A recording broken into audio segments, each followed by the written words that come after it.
À la une ce soir, l'édition 2018 du baccalauréat a débuté ce matin. Les candidats des Antilles-Guyane se sont frottés à l'épineuse épreuve de philosophie. Avec les sujets les interrogeant sur la culture ou la technologie, nous avons été à la rencontre des lycéens de Damas. Relier Cayenne à Saint-Laurent ou aller de Matoury à Saint-Georges devra, à compter du 1er juillet, se faire sans dépasser les 80 km/h. Le décret est paru au journal officiel ce dimanche. Pour quelles conséquences ici, nous en reparlerons. 24 000 touristes supplémentaires en Guyane en l'espace de 3 ans. Le comité du tourisme a présenté ces chiffres positifs lors d'une réunion de bilan qui s'est tenue ce matin. Quelles sont les raisons de cette embellie? Reportage à suivre. Voilà pour les titres, mesdames et messieurs. Bonsoir et bienvenue sur ATV Guyane. Nous en parlions vendredi, les 3432 candidats au bac ont commencé à plancher ce matin. L'épreuve de philosophie les a interrogés sur l'art, la culture ou encore la technologie. Comment s'est déroulée cette première étape? Pierre Tréfou a posé la question aux principaux intéressés. Après la Coupe du Monde, c'est au tour du baccalauréat de débuter, avec l'épreuve de français pour les candidats au bac professionnel et la philosophie pour les candidats de la filière générale. Pour les élèves de ES, ils avaient le choix de disserter sur les thèmes « Vit-on en société » ou « Pourquoi cherche-t-on à se cultiver ?» Les S ont quant à eux eu les thèmes « Un artiste peut-il tout se permettre » ou « Le droit satisfait-il notre besoin de justice ?» Et enfin, la filière L, dont la matière est coefficient 5, les candidats devaient plancher sur « Que gagne-t-on à se cultiver ?» Et enfin, pour la filière L, dont la matière est coefficient 5, les candidats devaient plancher sur « Que gagne-t-on à se cultiver ?»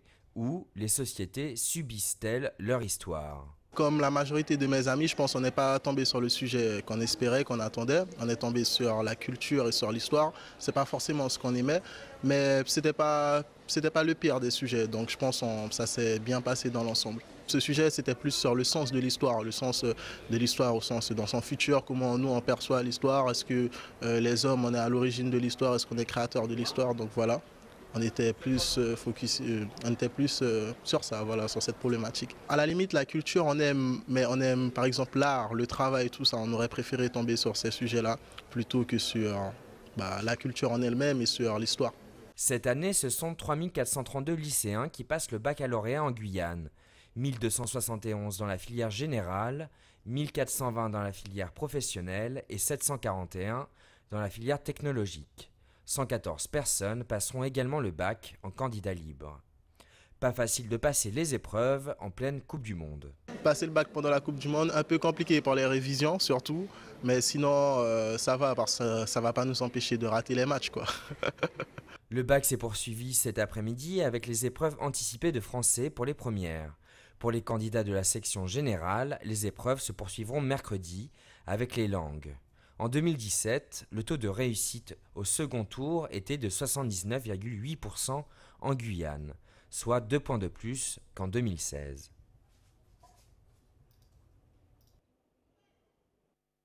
Au plan politique, l'ancienne garde des Sceaux, Christiane Taubira, a fait l'actualité avec un billet paru dans les colonnes du journal du dimanche et comparé au J'accuse d'Émile Zola. Dans une longue tribune intitulée Aquarius, Espagne, notre lueur, cette amoureuse de l'histoire et des mots a fustigé la politique migratoire européenne, mise en cause dans la gestion des 629 migrants secourus par l'Aquarius et dont aucun pays n'a d'emblée voulu prendre la charge. Pierre Tréfou revient sur le pavé jeté dans la mare européenne de Madame Taubira et les remous qu'il a provoqués. 629 migrants ont erré durant une semaine entre les différents ports des puissances européennes, qui se sont une à une refusés à les prendre en charge. Si la France a émis un oui sous réserve, l'Italie et Malte ont refusé de servir de port d'accueil à ces populations en majorité venues du Soudan, d'Algérie, d'Érythrée et du Nigeria. Après une semaine d'errance, c'est finalement l'Espagne qui a accepté de devenir la terre d'accueil de ces rescapés. Un choix politique et humanitaire qui a inspiré à Christiane Taubira une longue tribune qui fustige l'inaction de grands pays européens qui ont perdu une occasion d'exister, de retrouver leur magistère éthique sur la scène internationale. Les sorties de l'ancienne garde des Sceaux n'ont pas laissé indifférent. Si un délégué républicain l'accuse de faire de l'opportuniste, d'autres attendent avec impatience qu'elle soit élue présidente de la République. Ce dimanche, le décret d'application abaissant la vitesse nationale des routes secondaires de 90 à 80 km/h a été publié au journal officiel. Conséquence, à compter du 1er juillet prochain, toutes les routes nationales de Guyane seront limitées à 80 km/h. Un bouleversement pour les automobilistes dont nous discuterons ce soir avec Laura Hider, intervenante départementale de sécurité routière. Bonsoir Madame Hider. Avant d'échanger, je vous propose de regarder l'interview de Sylvie Ketterer, présidente du syndicat CNPA. La limitation de vitesse va être abaissée, comme vous l'avez dit, mais c'est surtout par rapport à l'accidentologie, parce que sur ce type de route, c'est le lieu où il y a plus de morts en fait, et plus d'accidents graves. Donc c'est un décret national, et effectivement le réseau routier guyanais comporte très peu de chaussées sens unique séparées par un terre-plein central, donc c'est vraiment une question d'infrastructure. Alors le comportement des gens sur les conducteurs en général, c'est parce qu'ils sont en excès de vitesse. C'est la première cause de mortalité quand même sur nos routes. Donc la mesure, normalement, devrait permettre à ce qu'il y ait moins d'accidents mortels. C'est chaque conducteur qui doit être responsable et respecter la règle. Il y aurait moins d'accidents mortels s'il n'y aurait pas d'excès de vitesse et des dépassements dangereux. Donc c'est vraiment une prise de conscience que les conducteurs doivent avoir. Alors il faut savoir que les jeunes conducteurs que nous formons, dans le cadre du permis probatoire, sont déjà limités à 80 pendant leurs 3 premières années.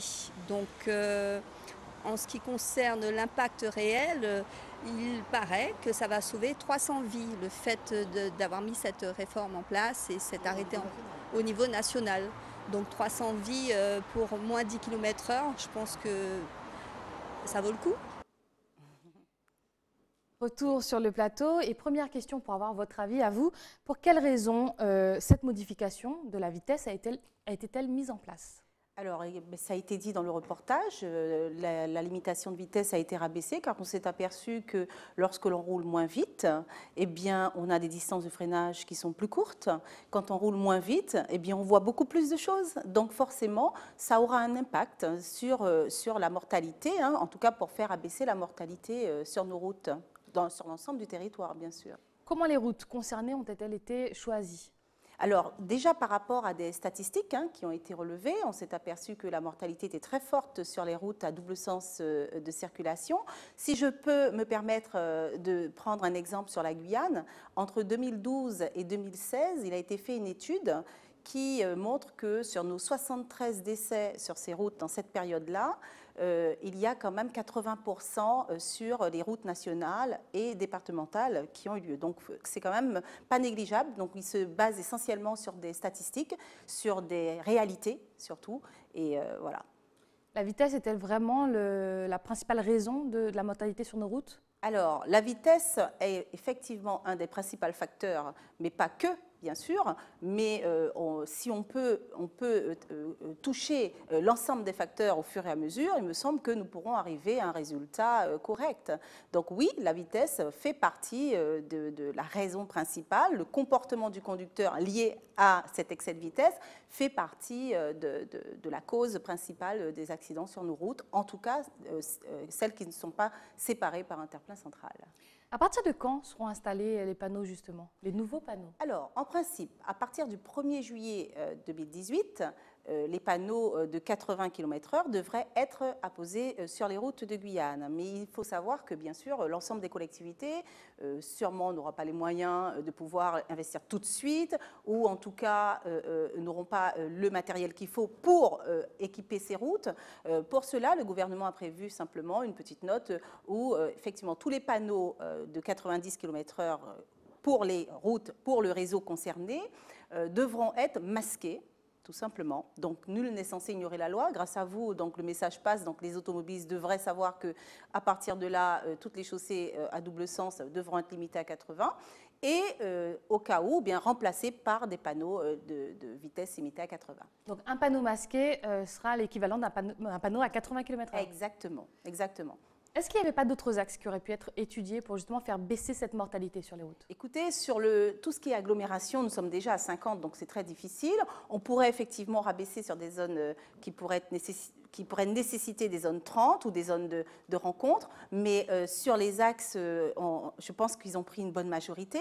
Les autoroutes, enfin pour nous, ça ne nous concerne pas particulièrement, mais nous avons quand même des axes séparés par des terre-pleins qui sont eux-mêmes rabaissés déjà à 90, ce qui est malgré tout ce qui n'empêche pas certains accidents. Je pense que pour la Guyane, en tout cas, il n'y a pas beaucoup, on ne pourra pas explorer énormément parce que les routes sont vite limitées en infrastructure. Mais pour la métropole, je pense que cela viendra. Il y aura encore d'autres surprises. Donc on est d'accord, les voies rapides restent limitées à 90. Oui, de toute façon, j'insiste, la 2 fois 2 voies que l'on voit entre le giratoire de Galmo et, on va dire, jusqu'à la Crique-Fouillée et après, ces 2 fois 2 voies sont, en tout cas jusqu'à la Crique-Fouillée, sont limitées à 90. Il faut savoir qu'une chaussée séparée par un terre-plein est censée être limitée à 110. Donc elles ont déjà été rabaissées à 90, donc elles restent à 90 pour tout le monde. Et puis elles ne font pas partie de la réglementation, en tout cas de la mesure qui est mise en place, puisque la mesure concerne essentiellement les chaussées à double sens. J'aimerais aussi rajouter que ça ne concerne peut-être pas la Guyane pour l'instant, mais on ne sait jamais, puisque nous sommes en plein développement, mais sur nos routes, lorsqu'il y aura des routes à double sens avec 2 voies dans un même sens, il faut savoir que sur l'axe où il y aura les 2 voies dans le même sens, cette limitation ne s'appliquera pas. Les automobilistes pourront monter à 90, alors que sur la voie en sens inverse, si elle est unique, ils resteront à 80. Vous disiez que les voies rapides auraient pu être à 110. Qu'est-ce qui fait qu'elles ont été limitées à 90 ? Nos voies rapides, en tout cas, sont très courtes. Donc, faire lancer un véhicule pour avoir à freiner tout de suite après n'étant pas raisonnable. Donc, il y a eu ça déjà. Et puis, par rapport aussi aux aménagements des accotements, nous n'avons pas de zone de récupération très, très large. Donc, c'est une des raisons pour lesquelles nous sommes limités à 90, malheureusement. Merci beaucoup pour ces éclaircissements. C'est moi qui vous remercie. À quelques jours des vacances scolaires, une question se pose. Quels sont les chiffres du tourisme en Guyane ? Après 3 ans d'études, le président du comité, M. Alex Madeleine, a dévoilé le bilan d'enquête réalisée auprès de voyageurs qui choisissent notre destination pour des raisons professionnelles ou de loisirs. Gallo Hassim a assisté à cette présentation. La Guyane est-elle attractive ? D'après une étude du comité de tourisme de la Guyane, la réponse est oui. En 2015, la Guyane comptabilisait quelques 86 000 touristes à l'année sur sa principale porte d'entrée, l'aéroport Félix-Éboué. En mars 2018, ce chiffre était de 110 000, soit une augmentation de 24 000 touristes en 2 ans. On a mesuré, donc à partir effectivement de ces enquêtes, on a dégagé des ratios qu'on applique à chacun des appareils qui se posent sur la Guyane. En fonction des volumes de clientèle et des types de clientèle, on réussit à dire, par exemple, que la Guyane, c'est avant tout une destination business, avec plus de 50% des flux business. Vient ensuite l'affinitaire à hauteur de 45%, puis le tourisme d'agrément, c'est-à-dire des personnes qui n'ont aucune attache en Guyane à hauteur de 19%. Voilà. Et en fait, sur ces appareils-là, on voit cette progression avec moins de Guyanais qui font des séjours à l'extérieur et qui reviennent en Guyane, et beaucoup plus de vrais touristes qui viennent en Guyane, qui séjournent en Guyane et qui repartent à leur destination d'origine. Avec 19% de vrais touristes de plus qu'en 2015, les actions mises en place pour faire découvrir la destination Guyane semblent porter leurs fruits. Nous sommes convaincus que la Guyane est une destination entre guillemets confidentielle et qu'il est nécessaire de faire venir découvrir la Guyane pour mieux en parler. C'est également des actions de formation, c'est ce que nous on appelle des éductours. Donc on fait venir en Guyane des agents de voyage pour qu'ils puissent découvrir la destination. On les forme à mieux vendre le produit. Donc ce sont des agences qui sont triées sur le volet avec derrière des gros pouvoirs en termes de déclenchement de vente. Espérant plus de 200 000 touristes à l'année, pour le président du CTG, ce chiffre reste atteignable. C'est un objectif que l'on s'est fixé à l'époque de la région de 100 000. Nous sommes aujourd'hui sur le point, je dirais, d'y arriver, puisque les résultats le prouvent. Sur 2017, nous sommes à plus de 110 000 touristes par rapport à l'année précédente. Ma foi, je trouve que l'objectif, on peut l'atteindre, et c'est avec ces professionnels que nous allons donc y arriver. Un premier bilan positif pour le secteur touristique guyanais, qui en est encore à ses balbutiements. Tourisme toujours, mais cette fois-ci en Martinique, où l'aéroport repense son organisation avec un trafic qui se verra doubler durant les 2 prochains mois. Il sera notamment demandé aux touristes, comme ici en Guyane, d'arriver plus tôt à l'enregistrement. Les détails de nos confrères sur place. On ne se bouscule pas encore à l'enregistrement. Mais avant même la période de pointe, si l'on voyage sur Corsair, Air France ou Air Caraïbes, il faut désormais se présenter 1h30 avant l'heure prévue du vol en long courrier et 45 minutes pour les vols régionaux. Une mesure qui ne semble pas déplaire à ses passagers. Comme ça, on est plus tranquille. Déjà, il y a moins de monde. Et puis en plus, une fois que les bagages sont déposés, on est quand même plus tranquille. Durant les grandes vacances, une trentaine d'avions et près de 10 000 passagers transiteront quotidiennement par l'aéroport. Cette année encore, pour canaliser les flux, les compagnies aériennes ont instauré de nouvelles règles. Nous recommandons à nos clients d'arriver en avance à l'aéroport pour faciliter l'enregistrement de leurs bagages. Nous leur conseillons d'accéder le plus rapidement possible ensuite en salle d'embarquement. Et puis nous leur suggérons de s'enregistrer la veille, puisque la plupart des compagnies proposent ces dispositifs sur leur site internet. Et autre particularité importante, la possibilité offerte aux clients d'acheter des billets sans bagages. Il faudrait également désengorger l'aérogare. Un dispositif d'accompagnement des passagers sera prochainement déployé. Depuis le parking, nous allons mettre des agents supplémentaires avec des signes de reconnaissance avec des gilets verts pour guider, parce que des fois tout le monde ne sait pas comment fonctionne le parking, notamment les caisses, etc. On mettra donc des agents également avec les compagnies au niveau des postes d'enregistrement et notamment également des agents avec le signe de reconnaissance de gilet vert au poste de contrôle de police et au poste de contrôle de sûreté pour fluidifier au maximum, donc pour éviter des engorgements au niveau du filtre police. Chaque jour, durant les grandes vacances, 6 à 7 gros porteurs assureront les rotations vers l'Hexagone. Dès la fin du mois de juin, l'ensemble de ces nouvelles mesures seront mises en place. Objectif, 0 retard.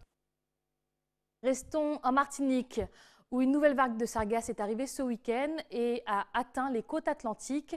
Les riverains sont épuisés et sont épuisés par cette nouvelle marée brune. Nos correspondants sur place. Quelle surprise!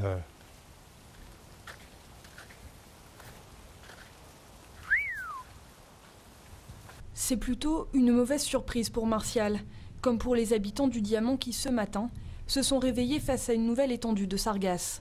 Ne serait-ce que les commerces, les pauvres, ils ne peuvent pas tourner. Essayer de venir manger quand ça sent... Alors il y a ça, c'est acide, ça vous bouffe toute l'électronique, c'est quand même un petit fléau. Et qu'on ne sait pas régler pour l'instant. C'est vrai que ça serait mieux, ne serait-ce que pour le côté économique de l'île, d'avoir des touristes au lieu des algues. Des touristes qui désertent les restaurants de l'Anscafar. Ernest y tient un établissement depuis 10 ans. Quelle catastrophe, quelle catastrophe. Malgré la bonne volonté de la commune qui ramasse les algues brunes chaque matin, les commerçants voient leur chiffre d'affaires dégringoler. Puis c'est tous les jours des tonnes qui arrivent, c'est fatigant. J'ai perdu en tant que chiffre d'affaires et puis je suis d'autant plus inquiet, c'est que on a une clientèle qui vient beaucoup de l'Hexagone et que ces gens-là sont des gens qui préparent leurs vacances 6 mois, 8 mois avant. Alors moi, je suis encore plus inquiet pour la saison prochaine. La côte atlantique n'est pas épargnée. Au Vauclin, la plage est déserte en ce dimanche, pourtant ensoleillée. Les tables des restaurants de bord de mer restent vides. On n'a pas beaucoup de clients et on n'arrive pas vraiment à faire fonctionner notre commerce. Les habitués des lieux assistent impuissants à l'échouage massif de sargasses. Ils savent qu'une nouvelle nappe importante arrive du large et qu'elle sera là dès demain matin. On est assez gâtés, je dirais, entre les cyclones, tout ça. Si on a les sargasses en plus, oui, c'est quand même relativement inquiétant. Il faut que les autorités, c'est notre sentiment à tous, que les autorités compétentes, entre guillemets, fassent ce qu'il faut pour minimiser le phénomène. Moins d'une semaine après la visite des ministres de l'écologie et des Outre-mer, l'État s'est engagé à débloquer des moyens supplémentaires pour lutter contre le fléau. Faute de solution pérenne pour le moment, les algues sont censées être ramassées dans les 48 heures, jusqu'à la prochaine vague. Retour en Guyane, où c'est à Saint-Laurent que le recteur d'académie a assisté à la première épreuve du bac 2018. Et il a profité de sa présence dans l'Ouest afin de remettre aux élèves du collège Téléboué leur récompense pour avoir remporté la 5e édition du concours Non au harcèlement. Un court-métrage qui leur a permis de se voir doté d'un chèque de 1 000 € et que je vous propose de découvrir tout de suite.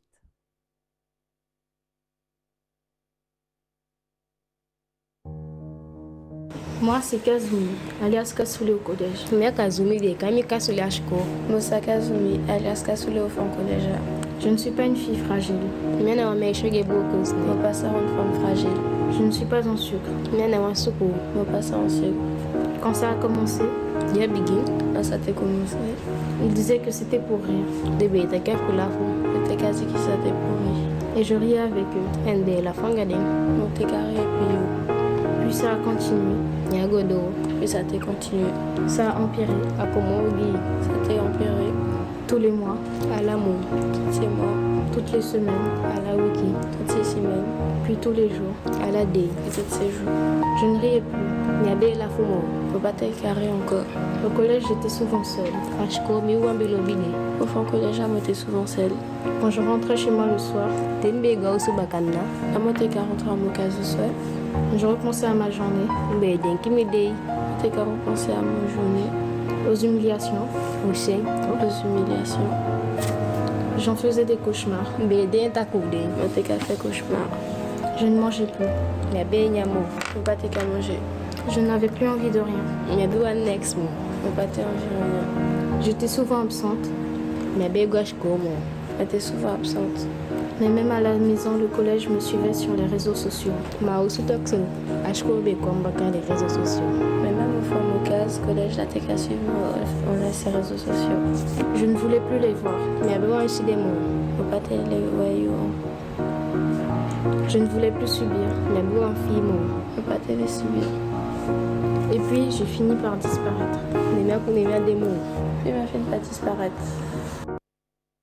C'est avec émotion que les Guyanais et les Sinamariens en particulier ont appris le décès du photographe Yvan Coupera, celui que l'on appelait affectueusement Vano, fidèle d'Élie Castor, a immortalisé des générations de Guyanais afin de s'éteindre à l'âge de 71 ans. Je vous laisse découvrir ou redécouvrir les portraits en noir et blanc qui ont fait sa renommée.